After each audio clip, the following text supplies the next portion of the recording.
In a cramped cholera hospital room, young working-class men gathered by candlelight to teach each other what little they knew. From those humble beginnings came one of history's most influential books, a guide that would inspire millions and spark an entire self-improvement movement. Picture this: young men earning meager wages, huddled first in a cottage garden, then around a tiny garden hut, doing arithmetic on slates until rain washed their sums away. When winter came, they rented the only room they could afford, an abandoned cholera hospital nobody else would touch. There, in that dingy, plague-haunted space, they lit candles and exchanged knowledge. Those who knew a little taught those who knew less. And in teaching, they discovered something profound. Helping others wasn't separate from helping yourself. It was the very same act. This mutual improvement became the seed of Samuel Smiles's masterwork. Smiles was asked why his book celebrated success but ignored failure. His answer was brilliant. Failure per se teaches nothing. It requires no effort, no judgment, no perseverance. But failure conquered by persistence, that's where growth lives. It stimulates renewed effort, evokes your best powers, drives self-culture and self-control.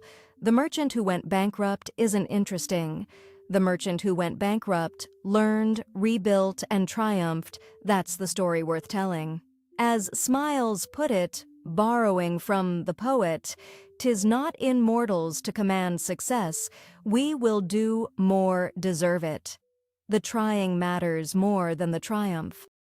Here's what Smiles wanted you to remember above everything else. Elevation of character matters more than capacity, more than worldly success, more than any achievement you could name. Without character, capacity is worthless. Youth must work to enjoy.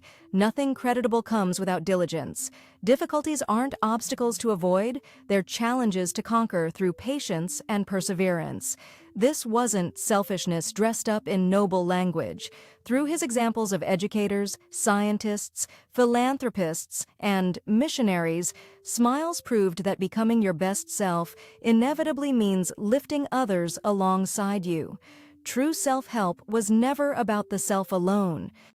160 years later, those lessons from a cholera room still ring true. Effort over outcome, character over credentials, persistence over perfection. If this gave you something to think about, subscribe to Shelf Made. We bring you a book a day, every single day.